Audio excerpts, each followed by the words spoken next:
Hey guys, so in this video I'm going to be talking to you about the cheaper brand tampons and pads, and if they're worth the money, well, not worth the money, but if they are a viable cheaper option instead of paying for the big brands like Always and Tampax. So I decided to do this video because I feel that the price of everything is going up, and these things are just not going down. As I said, you can get the cheaper options. Personally, I think they should be free, like condoms. I mean, you can prevent yourself from having sex. You can't, well, unless you get your ovaries taken out, but like generally you can't like stop your periods, so you know what I mean, you just can't help it, it's like a natural thing. But anyway, that's another story. So first I'm going to talk to you about the pads. So basically I'm going to say the positives, the negatives, and yeah, is it like worth going like down in price. So with the cheaper brands, I'm going to be talking about like supermarket brands, for the most part, like Boots brands, Own brand, Sainsbury's cheaper brands. So yeah, so I know nowadays people don't necessarily go to pads as much. Some people still do because they don't like the idea of using tampons, which is fine.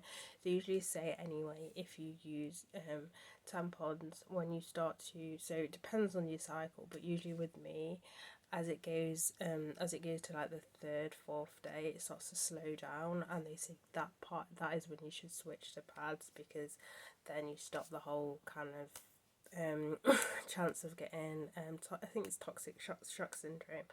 Anyway, so with the pads, with the cheaper brand pads, I find that they're a lot thicker. So that's kind of like a negative, because most people do not want thicker pads because one, they're self-conscious if it's going to show through clothing, like if you're wearing like tight fitting trousers or even leggings, there's that kind of worry that they're going to go through. Since I started when I was 13, they have gotten a little bit better, so they're not as thick. You can still get really thick ones, but they are like, you're not that average thin ones. They're still quite thick, but they were a lot thicker years and years ago. So there's that.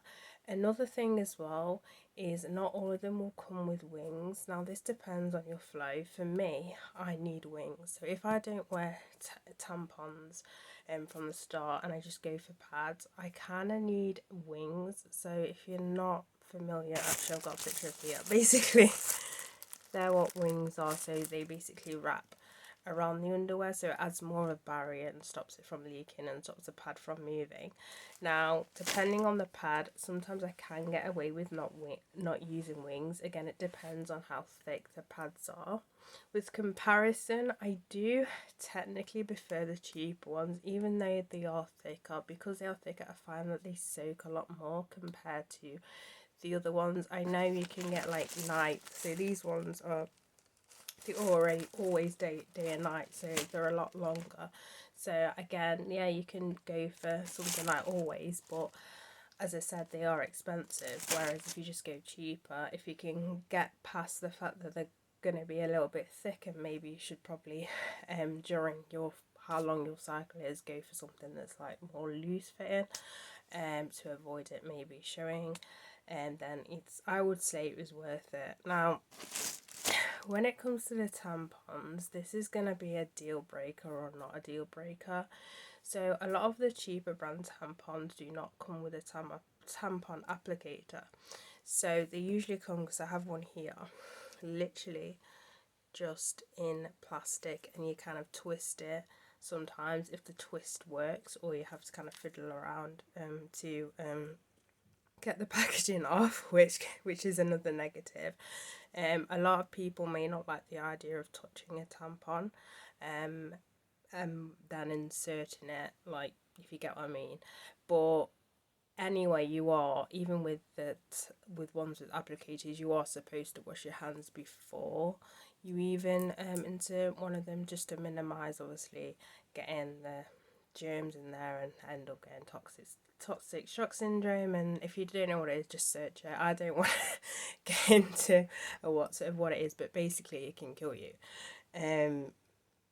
So yeah, so there's that. So it might not be great for everyone.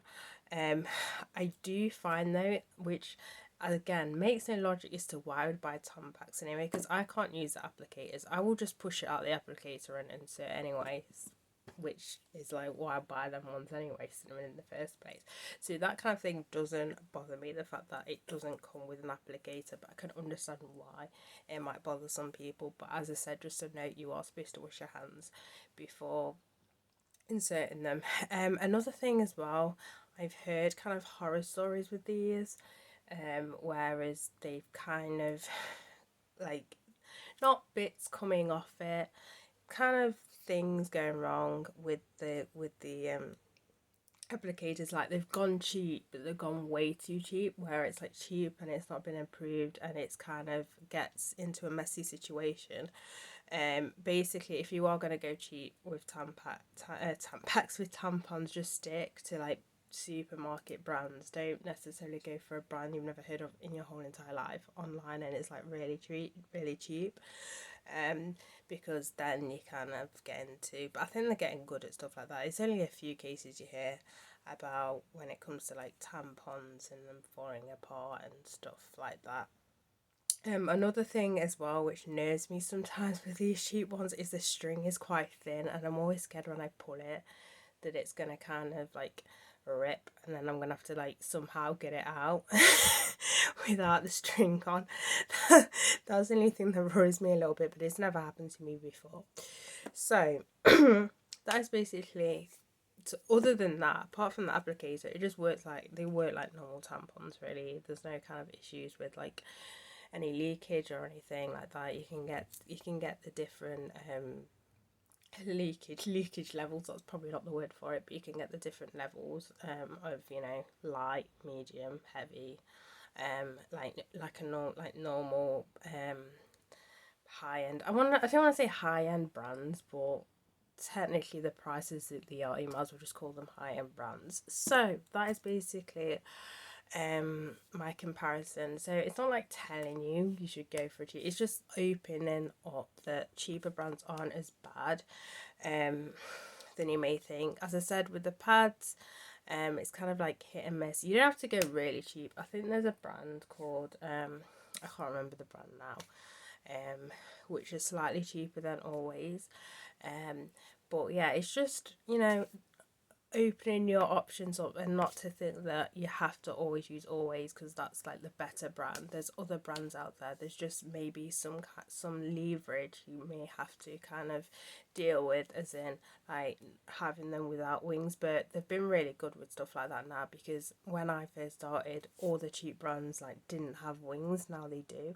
So yeah, so my personal opinion is I kind of prefer the cheaper Always pads, just because they're thicker, and I feel that I'm heavy flow, so that's basically, I'm heavy flow, so that's why I kind of prefer them a little bit more than the Always ones. I still go for Always sometimes when I see them on offer, but there's been times where I've forgotten to pick up either pads or tampons, and I've had to go, and I've only got like a certain amount of money on me, and I have to go for a cheap brand, but I don't have like any issues or anything. But yeah, and then when it comes to the tampons, I mean, there's no really leverage apart from the fact that they don't come with applicators, and yeah, which may be off-putting to some people. But yeah, that is it for this video, so bye guys.